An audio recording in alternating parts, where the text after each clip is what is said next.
Welcome to the Cannabis Nurses Network Member Spotlight, where we celebrate the extraordinary contributions and achievements of our members. This month, March 2025, we're diving into one of the most critical conversations in healthcare today: mental health and cannabis. As cannabis use becomes more mainstream, understanding its impacts on mental health, both positive and negative, has never been more crucial. We're honored to spotlight Dr. Nurse Nique Pichette, DNP, an inpatient psychiatric nurse and a pioneering nurse researcher who is breaking new ground on the daily.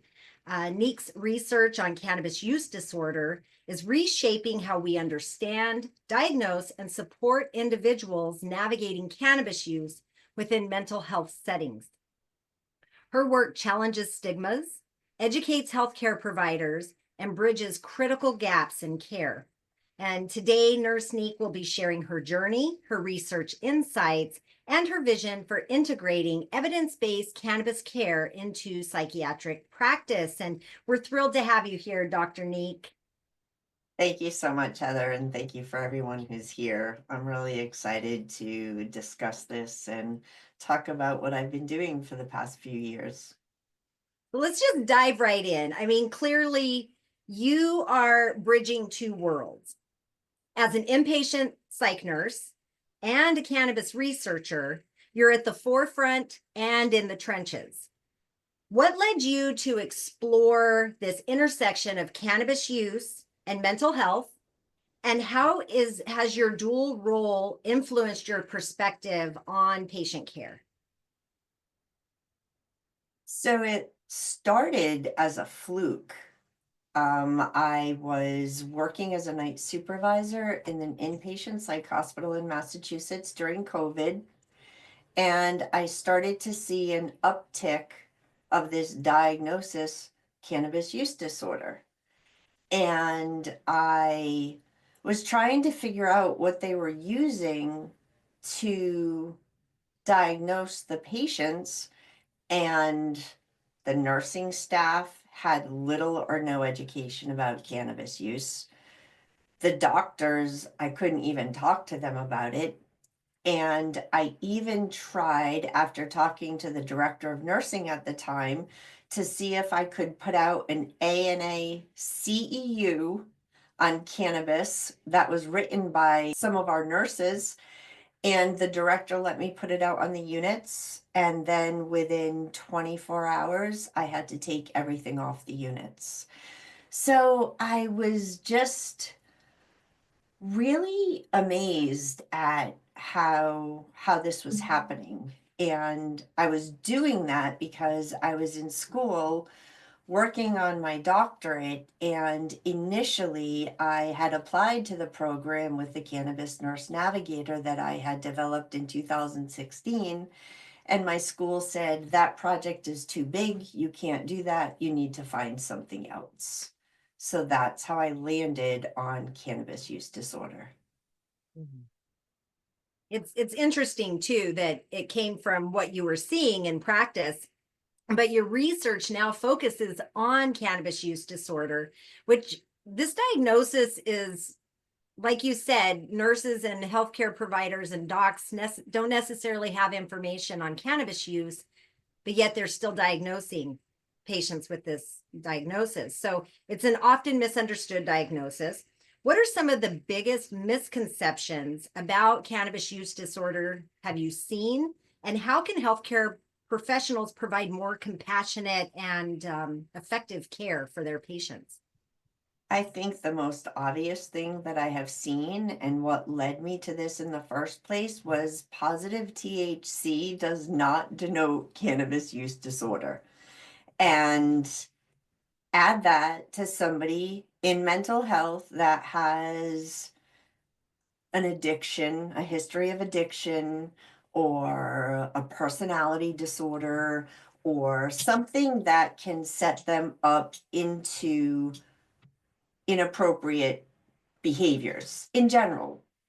And they're positive for THC, so there's no way this patient can use cannabis medicinally. They must be abusing it. That's what I see firsthand across the board. Yeah, so it can be challenging, as you said. It can be a challenging diagnosis because of the overlapping symptoms with other health conditions. So, what diagnostic tools or criteria are used when diagnosing cannabis use disorder? So currently the gold standard is called the QTR, and it's actually a revised edition of the Cannabis Use Disorder Inventory tool. And that tool was actually developed from the audit, which is an alcohol use disorder inventory tool. And we all know that alcohol and cannabis are two different. Alcohol isn't a medication. So they're just took this and they switched it around, and now the Q to R is actually the gold standard. It's the most in my research that I did for school, it was the most widely used tool that they use to diagnose it. And the diagnostic criteria comes from the DSM, right? Right, right. It comes from the DSM, and there's 11 criteria, and all a patient needs is two to be diagnosed with a mild form of cannabis use disorder. And that could simply be, and I started with cannabis during my second diagnosis with breast cancer because I was allergic to the antiemetics with chemo. So I would have been diagnosed with cannabis use disorder because one of them is it takes you a longer time to find your medicine. Well, if I was getting something that was helping me and now it's not at my dispensary anymore, and now I had to try to find out where I'm going to get this. So there's one. And the other one, it takes me more cannabis to get the same effect. Well, as nurses, if we look at any type of pharmaceutical, it's not uncommon that even your Tylenol after a while, 650 isn't doing it, and you're going to start using 975, but you don't have Tylenol use disorder. So those two things right there were the very basic foundation for somebody to have a mild diagnosis of cannabis use disorder. And I was like, this doesn't make any sense, and they won't let me teach anybody about this, and everybody thinks you're smoking joints. So when I was trying to say I was using transdermal patches, I didn't smoke very much, I had, cannabinoids with organic cacao, they didn't want to hear it. And if you go all the way back to 2015, when I was treating my first patient in the Children's Hospital in Providence, and myself and her family could give her cannabis, but the nurses couldn't touch it. They were even doing parectal back then. So it's really hard to break that stigma, especially when we move out of cancer and go into mental health and say, as one of the doctors told me straight out when I said, so you don't feel there's any medicinal purpose for cannabis? He said, there is no appropriate use of cannabis in mental health. I don't even think he used the words mental health. I think he just said, there is no appropriate use of cannabis. And he walked out of the nurse's station. So you actually, while you were doing your research when you were in your program, you discovered something really interesting about the DSM, and that's that page 511, 512. And So on page 511 and 512 in the DSM, which is a psychiatric diagnostic tool, whether or not cannabis is being used for legitimate medical reasons may also affect diagnosis. When a substance is taken as indicated for a medical condition, symptoms of tolerance and withdrawal will naturally occur and should not be used as the primary criteria for determining a diagnosis of a substance use disorder. Although medical uses of cannabis remain controversial and equivocal, use for medical circumstances should be considered when a diagnosis is being made. And that's not like in the little box that says criteria and then has a list of criteria, right? It's actually at the bottom of page 511, top of goes page on. 512. So it's tucked into the text, which a lot of People don't even and look I'm at. guilty of it too. I look at the important stuff in the box, right? I maybe don't read every word. You mentioned this before. Cannabis use among the psychiatric patient population is rising, yet the stigma still exists in healthcare settings. How can nurses advocate for non-judgmental, evidence-based conversations about cannabis use with their patients?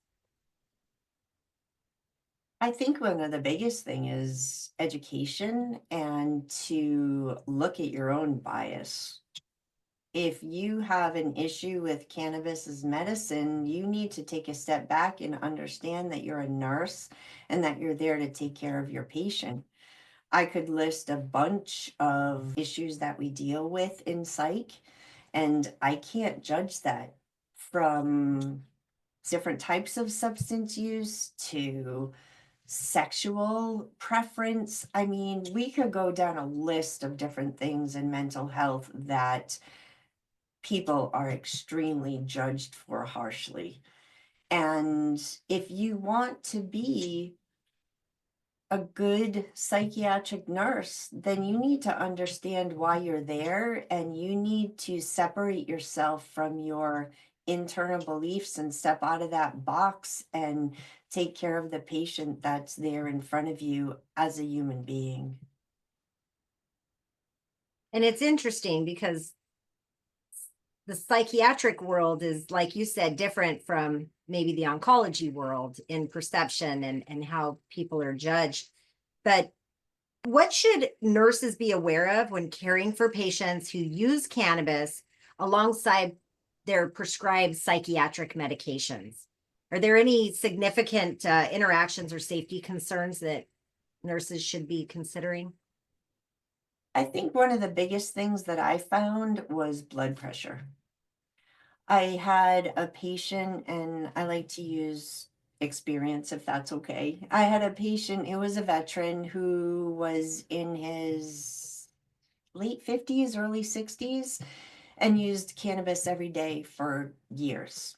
And he came to the unit, and of course, he couldn't use his cannabis. And I float around the hospital, so I wasn't consistent with his care, but when I came on, he was having these really high blood pressures. And I, of course, when I'm assigned to somebody, I always check their labs because I want to see if they're using cannabis. And he had been positive for cannabis, so I went and had a conversation with him, and I asked him how often he used, and I said, do you take any blood pressure medications at home? He said, no, I've never had a problem with my blood pressure. So I was also following that in research, because in the research lab I dose participants with a volcano, inhaling a metered dosed amount of cannabis, and we do vital signs. So I was seeing that there were some patients that were hypertensive. So between the work that I was doing in the research center and then being here with the patient on the unit, cannabis works as an antihypertensive, right? So in most cases, it brings the heart rate up and the blood pressure down. So he might have been self-medicating and treating this hypertension that he didn't know he had, or he didn't have blood pressure issues at all, but the withdrawal symptoms for him were high blood pressure. I don't know exactly, but definitely stopping his cannabis put him into a medical situation where now they were prescribing antihypertensives for him, for a man that never had any issues with this before. So when they discharge him and he goes back to using his cannabis, is he now going to be hypotensive? Is he now going to be a fall risk? Is he now going to fall into all these other issues that come with these multiple medications that we use together, and his age? I don't know. Or would he just go home and stop taking his pharmaceuticals? The sad part is these conversations aren't being had. And even myself, even though they know I work at the research center, even two of my research studies have gone through the Institute of Living. They know that I do cannabis research. It's still very uncomfortable for me when I'm on the units to have these conversations because you don't know if you're going to overstep, if the doctor that you're working with doesn't want you discussing it. There's so many pieces of it that are so complicated. But thanks to Ken, um, Heather's husband, who's an attorney, we did a grand rounds at Hartford Hospital on cannabis and cannabis use. And Ken found in the nursing laws that it's already written into the Connecticut laws that nurses can administer and discuss cannabis. Isn't that how it read, Heather, something along those lines for the state of Connecticut? Yeah. And really, we have a First Amendment right. I mean, it goes back to that Walters versus Connett or whatever, Connett versus Walters.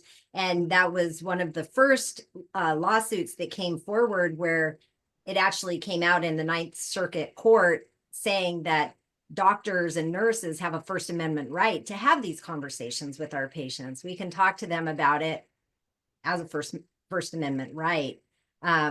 But the stigma is still there. And like you said, as a nurse, feeling like, oh, is this doctor okay with me having these conversations or not? We're not even talking about administering cannabis. We're talking about having conversations about it. So how are you working to educate your colleagues? So this kind of ties into what you were just saying. How are you working to educate your colleagues, patients, and their families about the realities of cannabis and cannabis use disorder? Yes, we did the grand rounds. You tried putting the CE flyers out there from ANA. What other opportunities are you taking to try to help educate them? So I did another study recently on the Cannabis Nurse Navigator, and I started with the Institute of Living, which is the behavioral health part of Hartford Hospital, to ask questions that came from the NCSBN guidelines and such to see what nurses know, are feeling, are thinking about cannabis care and cannabis use amongst patients in this population. It was a small pilot study, so we only needed an N of 25. But we did get those results back. And whenever I'm on the units, I always, especially if there's a patient that's psychotic and they don't understand why and doesn't have a history, I talk to the nurses about, hey, is your patient using cannabis? Did they come in positive for cannabis? And I do my best to try to at least get them to look in that direction a little bit. Again, it's really hard. They kind of know me now as the one doing the cannabis research. And now I'm been working for the past few months in ECT. I haven't been on the units as much. So then that's been really interesting because here's the thing. Cannabis reduces seizures. They're going into ECT to have a seizure. That's one. Two, cannabis causes issues with anesthesia. So they need more anesthesia to be able to go under. So of course I'm in ECT and they're coming into the post-op and I'm like trying to see. The unfortunate piece is I don't have like all their information in front of me. And especially when they're coming from outpatient, I could look them up if they're inpatient, but we really don't have a time because it's ECT is very fast paced. But it's very interesting to see one of my patients in particular. right after the new year, she needed a like way more I think it was the propofol. And most of the time they're getting propofol and succinate. So I think it's the propofol she had to get more of. So when she came out and she came to, we've talked about cannabis because she's very open with me about it. And I was like, hey, did you smoke a lot last night for it was I believe it was New Year's or her birthday or something. She's like, yeah, I did. Why? I'm like, it took you a little bit more medicine today to go under. And she started laughing and she's like, oh my God, I didn't even think about that. So I mean, we're looking at how why can't we have these conversations? Why? I mean, the anesthesiologist needs to know this and not just like, oh, that's taboo. Oh God, here comes the one that uses cannabis, so just very interesting. And I did ask the doctor in ECT the other day when I thought about the seizure piece, and I was like, maybe we could do a study on patients who use cannabis and the length of the seizure versus the length of the seizure without cannabis use. And he was like, Nique, we're dealing with human studies. There's so many factors. You have to figure out how much cannabis they used and when they used it. And so he's just not a huge advocate for human studies because there's so much room for um, participants to walk away. And there's so many factors that happen. It's very hard to keep it controlled unless we're able to do it in the hospital. So, but all these things that we're seeing. And so it's fun educating the staff down in ECT and sharing some of that with them as well. And then right next door we do TMS. So it's like, hey Stacy, like do you have any cannabis patients and what's that happening with the TMS over there? So it's out there and it's affecting care and it's affecting mental health care. And is the outcome for ECT for somebody using cannabis better? What if cannabis enhances the effectiveness of ECT? Kind of like Abilify does. Why can we add Abilify to somebody's protocol to help with their antidepressants or their antipsychotics, but yet we can't talk about adding cannabis to somebody's protocol? Or even CBD or BCP. I mean, it's just all just so taboo, but we're seeing it. So we need to talk about it. And that's really it. How do you envision translating your findings from your study into practical tools or protocols that mental health nurses could use daily? Well, they say dream big. So I've had this vision for years. Oh, and I can show.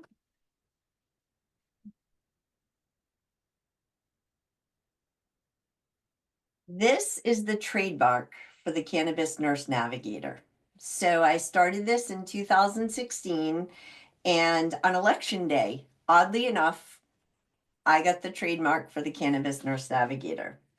So my vision all the way back to 2016 is that there's a cannabis nurse navigator in the hospital in different specialty areas. I know psych is going to be the last place, but anyway, that has this tool I've called it the CARVE tool, the Cannabis Assessment Reliability Validity Evaluation, to have nurses or a cannabis nurse navigator that goes through these questions, these basic questions that are part of the NCSBN guidelines, that are part of just a conversation with the patient.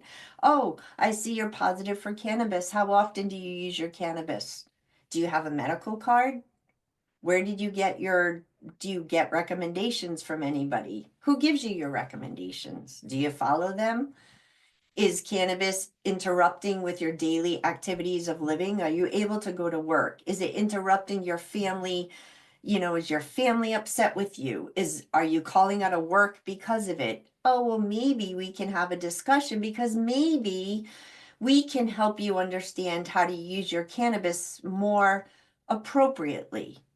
Just like we do with any other medication. You don't give a diabetic a vial of insulin and go, here, here you go. I hope you don't get hypoglycemic or hyperglycemic. And if you end up in the emergency room, don't worry about it. We'll be there to take care of you. Oh, you're throwing up all the time? You must have cannabis hyperemesis syndrome. Oh, you're having a panic attack and anxiety? Oh, you didn't know you weren't supposed to eat the whole brownie? I don't know why. Oh, so you must have cannabis use disorder. It's just absolutely ridiculous. But yet, if it was a pharmaceutical, I could sit there. I talk to patients about methadone. I talk to patients about Suboxone. I have patients that have been on methadone for 20, 30 years. That there's no such thing as Suboxone use disorder or methadone use disorder. But if you ask me, that's more of a use disorder than cannabis. Or if you're not going to call those use disorders, then don't call cannabis a use disorder. Just teach people how to use it appropriately, just like you've done with methadone and just like you've done with Suboxone. It's just my feelings of how these patients are treated. And to be honest with you, how cannabis nurses are treated, especially in psych. I mean, I had to leave my night supervisor job just to be able to get my clinical hours for my dissertation because I couldn't even go into medical records just to see how many patients have been diagnosed with cannabis use disorder. I didn't even want to see the patients. I didn't even want to talk to anybody. I didn't want to get in anything like that. I didn't want to introduce it to their hospital, nothing. I just wanted to go sit in the back room and go through charts, and out of their patients that have been in and out over the past X amount of months or years, how many were diagnosed with cannabis use disorder? And they said, absolutely not. So that's what launched me to travel nursing to try to figure out what I was going to do. And it was like serendipitous. I fell into Dr. Perlson at Hartford Hospital at the Olin Neuro Psychiatry Research Center. And it just evolved from there. So I'm I'm humbled, I'm blessed.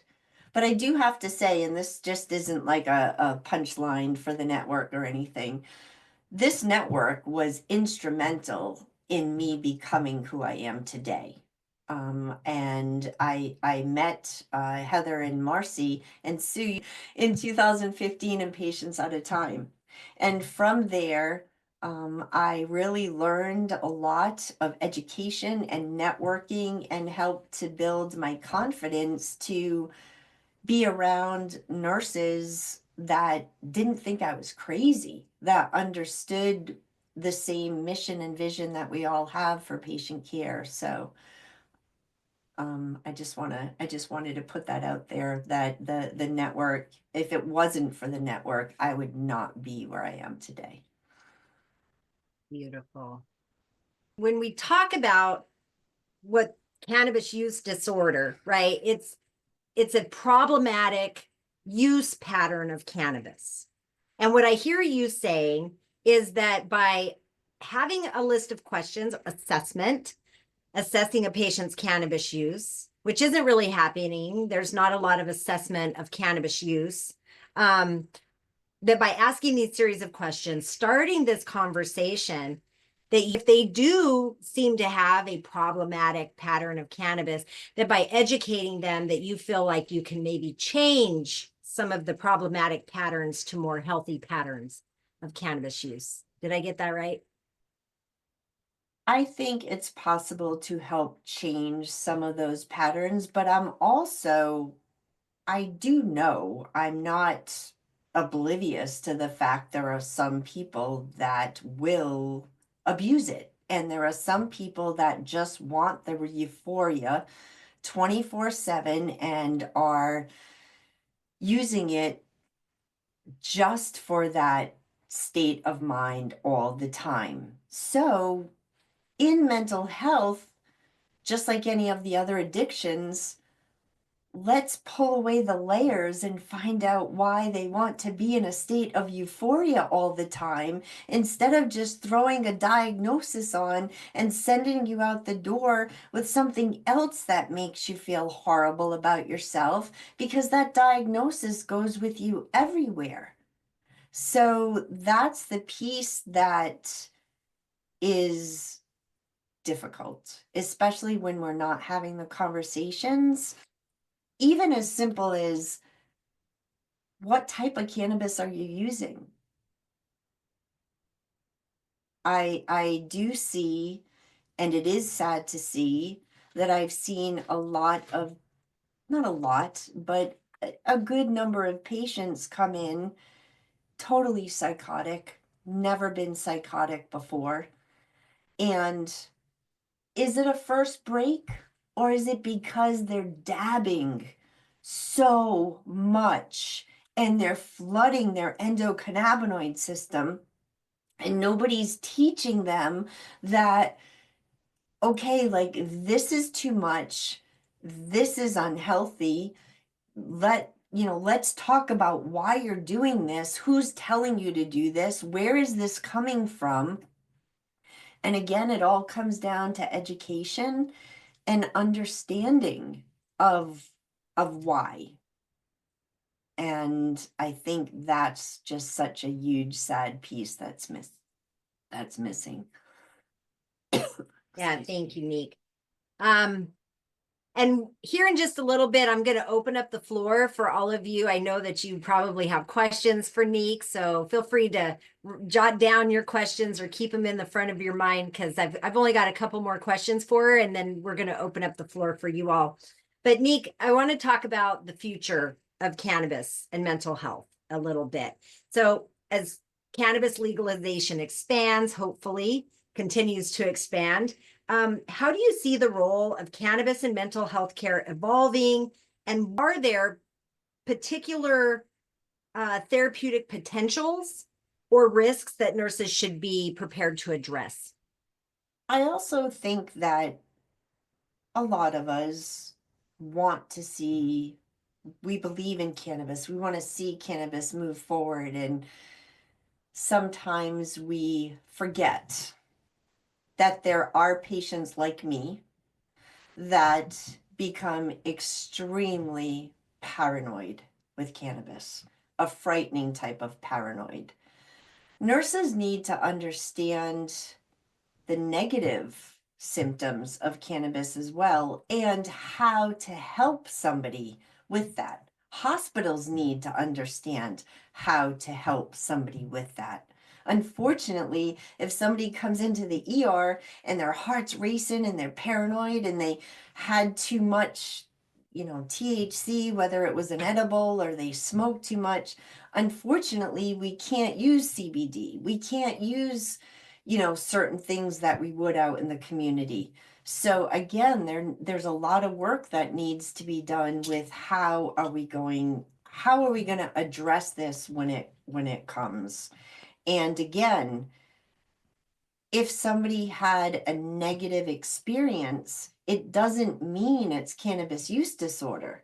It could be, but it could possibly mean they went to the, okay, I don't mean anything negative against bud tenders, but maybe they went to the bud tender and the bud tender didn't understand that they were on psychiatric meds, and didn't understand that they were on antihypertensives or whatever. They didn't know their pharmaceuticals, and they started using a cannabis product that was too much for them. Dose low, start slow. For me, that's like 2.5 milligrams. That's like a micro dose. For some people, dose low, they start at 10. I'm like, oh my goodness, I would be a mess at 10 milligrams. So again, it's the, just really respecting the plant, really respecting it as a medicine. If you want it to come into healthcare, if you want to see it in the hospitals, then you have to understand it as medicine, is how I feel working with patients, because doctors aren't going to listen when you're like, oh, my patient wants to know if when they go home, if they can keep using their green crack.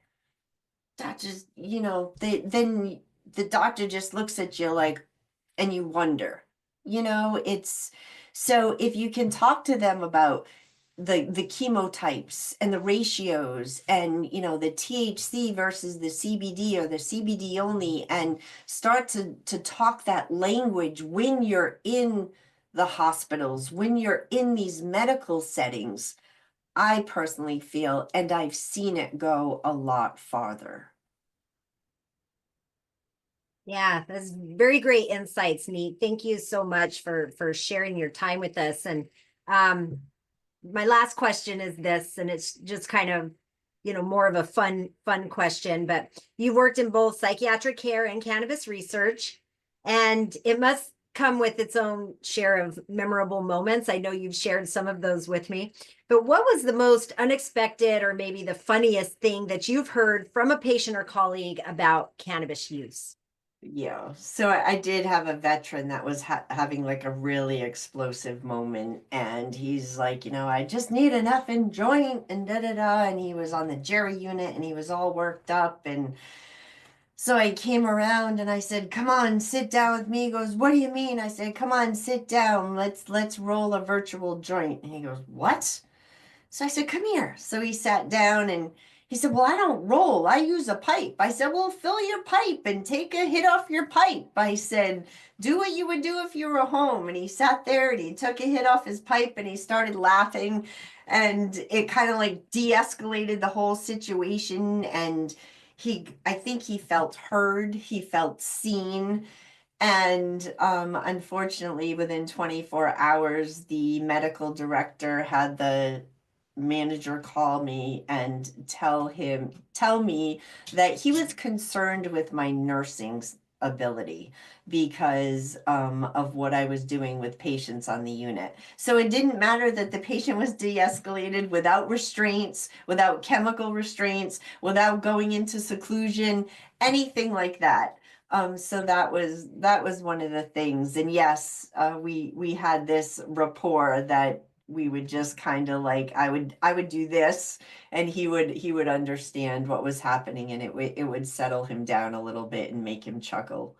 I think the other thing in research is something that was actually between Dr. Perlson and I, because I don't use a lot of cannabis at all anymore. I actually transitioned to BCP personally, but I am very sensitive to THC. And here I am with a volcano, and there's a placebo dose and there's an active dose. And of course, it's a double blind, but with cannabis, you pretty much know which one is the active dose. And I said to Dr. Perlson when he was training me, it was so weird to have him as a preceptor and training me how to use a volcano, how to dose the patient. And I said, "Dr. Perlson, like, what happens if I get like secondhand smoke?" He goes, "Hey, just consider that perks of the job." I was like, "Oh, okay." So again, I go to my weekend job, which is a different hospital, where that doctor, psychiatrist, like said that I was pretty much inappropriate in my care and he was worried about my nursing care. Then I go to the IOL at Hartford, and they're a little bit more accepting of it because they're a big research hospital and they're connected to Yale. And Dr. Perlson's been doing this since 2014 at the Institute of Living. And then, I go someplace else, my own doctor's office, and they're like, "Well, Nique, I know you're still doing that stuff, but it's, you really do need to look at your health and you really do need to take a look at your care." So again, I think you need to know your audience. And you need to have these different dialogues, and it doesn't have to be much different, but you have to know your audience. And if you're talking to a psychiatrist versus an oncologist, the story can be told in a much more delicate way. Thank you so much for sharing all of that with us. I want to open the floor for any of the nurses that are here with us and members that are here with us today to feel free to jump in there and ask Nique any questions that may be burning for you. Y'all are beautiful today. Thank you, Nique. That listening to you has just been I'm just sitting here smiling. Um, but I was going to ask. I talked to you earlier about. Think I mentioned the rat study where they were self-feeding the methamphetamine and was using CBD. The rats who used CBD stopped self-feeding the methamphetamine, which I think is just fascinating. But I'm wondering how you see cannabis evolving in the inpatient settings for the use of harm reduction, and particularly in managing withdrawal symptoms, or um, reducing the need to use these other medications that may be more harmful, like antipsychotic, PRNs. As of right now, Marcy, honestly, I feel we have a long way to go. I mean, the door has cracked, but psychiatry and inpatient psychiatry is going to be one of the last places that we are going to see this at all. And even in my cannabis nurse navigator study, it was an anonymous survey, and I had somebody come back quite angry that I would even suggest a cannabis nurse navigator, and felt that I was expecting them to dose their patients with cannabis, and pretty much told me that I needed to keep my own practice outside of the hospital, and what I do in my personal life to myself, and not bring it into the hospital. So the stigma is real. And I know, but when I was out of work going through my cancer treatments, and doing a lot more with cannabis and stuff, and not being under the gun of corporate hospital work, it was so much different. So, Marcy, unfortunately, I think you will see the door cracking open in some other areas for sure, but we have a long way to go with psychiatry. Hey, Nick. Mm. Hi. Yes. Hi. Hi, Nurse Anita. Congratulations on getting your trademark. That's Oh, really, thank you. really impressive. And I agree, there's still a huge stigma about cannabis. And I'm curious if the doctors that you were working with that were like, cannabis is never appropriate. Male? Was he male? Yes. Yes. Okay. So, I mean, to me, nursing, I always get the feeling, first of all, you're a great influencer and you just have to push and just keep going. But Oh, thank you. it's an old boys school, and we are still an oppressed society. If you were a man doing this research, I wonder if he would have said that to you. Do you know, it's funny because somebody said to me it's Mhm. really hard for the female Yeah, PIs yeah. to move forward, and I was kind of oblivious to that because I've just been in this bubble and I'm doing cannabis research with Dr. Perlson and didn't really think about that stuff. Mhm. But it's definitely true. It's Yeah. definitely And true. you're a change agent, and people don't like change. Hey, I once lost a job too for praying with a patient. Oh, that's not appropriate. Oh no, you can't do that. And I'm like, you know what? He healed, his wound got better, and it's we're round pegs, we're square pegs trying to fit in a round hole, and you just got to keep pushing. Yes. You know, the one thing that's hard about that though, Anita, is I push, and sometimes it makes me nervous because You want to lose your job. I work in Connecticut, I live in Rhode Island, and I have a license in Connecticut, Mass, and Rhode Island. All three of them are at will states. Oh yeah, yeah. You're afraid of losing So, your job. Absolutely, absolutely. I've lost jobs too, and it's really hard working for administrators who cannot see eye to eye. And it's legal. It's legal, for Petey's sake. They're using it, and alcohol is now having a warning on it to say it can cause cancer. And that Q to R test that they converted to marijuana, you need to invent a new one. And how the DSM is, it's old boy school. That's all. You well, know, we are we we need are more women working. in psych.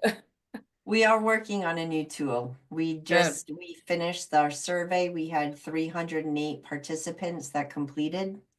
Great. And right now we're just waiting we had to go through some stipulations with the IRB that took forever, but we got through the stipulations and now I'm waiting for the data analysis. Start So that writing some next. articles. Write some articles. Mhm. Yeah. Okay. Thank you. Yeah, it's interesting too, because Nique just shared with me that, you know, how difficult it is to even have cannabis conversations with, as a medical provider and a nurse that's working with somebody who states that they use cannabis, right? That's so taboo. But yet on your unit, Nique, you were sharing that they are looking to start using 400 milligrams of IM ketamine on So that that's unit. that's not at Hartford. That's at my weekend job. Rhode Island. And I wasn't at that nursing meeting and some of the nurses were texting me and I said I'll get fired because I am not giving a patient 400 milligram IM of ketamine to calm them down. First of all, we had that incident with that was Elijah who got the 500 milligrams of ketamine and he died from the paramedics, and there was that issue. I don't know if anybody saw today, the drag star, the Vivian, died after taking ketamine, family says, and that's been on the news today. And I'm gonna have a, a very dysfunctional facility with my nurse manager doesn't even have a psychiatric background, nor does the one for the adult unit. And you're going to tell me that if a doctor tells me to give IM ketamine, I'm going to do it. I couldn't find any evidence-based studies that they even do IM ketamine on the units, on the inpatient units. And so I checked with the doctor today at ECT because we also do nasal ketamine for depression, but that's 56 milligrams and that's nasal. So there is no way I'm going to be giving 400 milligrams IM ketamine on somebody that's agitated. I just thought it was amazing because you can't have the conversation about, could we maybe try 20 milligrams of CBD? Oh, no, we can't do 20 milligrams of CBD. We're going to do 400 milligrams of IM ketamine. That'll fix them, you know?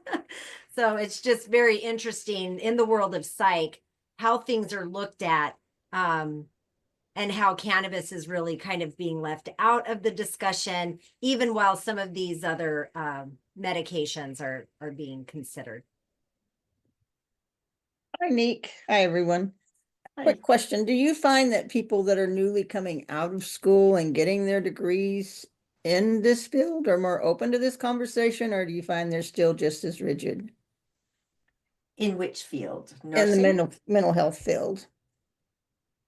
Oh, I don't feel that they're getting the education. I haven't seen it. All I right. mean, my cannabis nurse navigator study was open to students. So, and I have students that come through the ECT lab, and I let their instructor know that if they wanted to scan the QR code that there was a study going, but I didn't give them any information on it. And they, you know, they don't know a lot. Maybe they know a little bit more, but not really like the whole endocannabinoid system, the different, you know, chemotypes, why we're using it, the different routes of administration. I know a great majority of them would not be able to hold a conversation with me about that. They think it's cool. Wow, that's cool, really? That's really cool what you're doing. But there's not a lot of insight unless I think they or a family member is using, and then of course they have more of that education. But if it hasn't touched their life in a personal way, I really don't think they're getting it. I mean, I'm the vice president of the Stigma chapter in Rhode Island for a little longer. And we needed CEUs for our spring session. And I let them know that the Cannabis Nurses Network for Medical Resources does CEUs. They said absolutely not. So I said, okay. I said, all right, then go to your company and stuff. I said, but I could get it done for you like real quick. Oh no, we'll stay with what we know. I said, okay. And we had a panel of, I don't know if anybody remembers, but there was a panel of Cannabis Nurse Network nurses that presented at Sigma. And it was, they were happy that we were there. But after that happened, I was young in my position there, my volunteer position. And now as I see people coming through and they're getting money to speak and all of these accolades, and we got a little bit, but they were very nervous about what was going to be said and what was going to happen, and they would not go hybrid. So, again, there's the stigma is real. And I find this interesting because we see a lot of the universities and colleges teaching you how to be in the cannabis industry, but we don't see the transition to teaching medical students, pharmaceutical students. We don't see it moving into that direction. Do you have any suggestion or any ideas how we do that? Because that's one of the places I focus. Well, I'll say that Meg Little is teaching it to her students that are. And where's she located at? I'm at the University of University? Minnesota. In Minnesota, yeah. So how do we get that in more places? That's the thing. I think that's what's critical here. Yeah, I think that in my experience, all it really takes is for somebody to step up and propose it. I mean, I just kind of came out of the blue with, okay, I want to teach this course, can I? And they said yes. So I have a 2-credit semester-long class on cannabis. And there are a number of studies out there. There's one out, oh, I don't know, quite a while ago now about pharmacist knowledge of cannabis, and it was really low. There's another one out there about nursing students that showed we're not educating nurses about it, but there are academics in CNN, like trying to think of the guy's name. Was it Colin? Yes, thank you. Okay. Colin. Yeah. Yep, that's what it was. So there are people out there. There are also a number of schools that may not have it in their medical programs, but they have a master's in cannabis science, like University of Maryland College of Pharmacy. That's where Cody Peterson went. There's not a lot of cannabis education in the program, but they do have a master's in cannabis science. So pharmacists can do a dual degree at the same time, get a master's and a PharmD. So, I mean, it started, I feel like we're off to a good start, but I also realized that, looking at rescheduling and the possibility that that's just going to be cut off again. I don't know whether they'll be able to continue to grow these programs and expand, or whether it'll get shut down. We've been talking to a couple of colleges about this, and they say they don't have anybody to teach it. So that's one of the other things that we run across, is them having access to qualified people that want to come in and teach these courses. So, I think this is an important conversation that's being had here all the way around. Mm. And I Send them think that- over. Send them over to I the had- Cannabis Nurses Network. I think it might be good to suggest to people who say that sort of thing that we're in 2025. We're post-pandemic. We know how to teach online. I've been teaching online since 2005. This course that I teach right now, even though the students are in Minnesota, I teach online. There's really no excuse these days for not hiring somebody remote who can beam into your curriculum and teach something for you. So I would just encourage people to send that message when there's like, oh no, we don't have anybody. Well, reach out to people who do it. I bet people like all of the people in this group are so committed to educating about this. We're out here, we just need to be asked. And I think that's where we are, and that's what we need to do. But it's nice to know that is a place of individuals who are interested in teaching this, and it's just connecting everyone together and making that possible.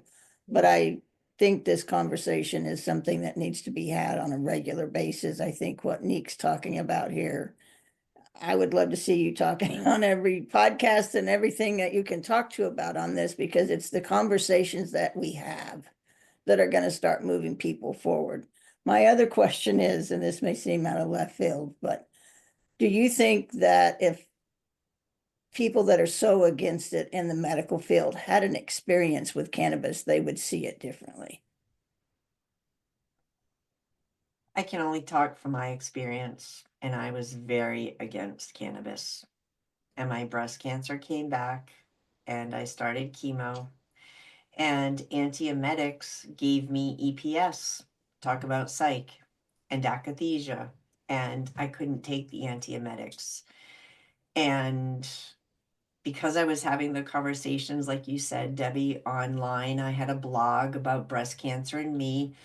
That's exactly what people started to do, was tell me that try cannabis. So cannabis changed my life. Cannabis changed my perception, and cannabis changed the direction of my career.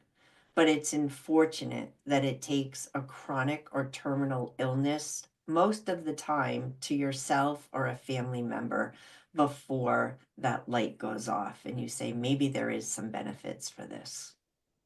I am an adjunct at 3 different universities, and I have asked at FAU, this is only a couple of years ago, about incorporating it into the curriculum. And everyone always says, oh yeah, that's a good idea, but you never hear any more about it, because I mentioned students about cannabis, and they're all interested. They want to know about it. And I tell them, you need to put your personal perspective aside, because I feel as nurses, we have a professional responsibility to our patients to at least have a basic knowledge or understanding, because they want to know about it and they don't know where to go. And the only doctor I've ever found receptive, he was at VA, he was a veteran. He broke his neck, I don't know, jumping out of a helicopter or something, and he told me he healed himself with cannabis and all. So sometimes when we were making rounds, when we left the patient's room, he would look at me and go and smile and go, we really know what he needs, don't we? And I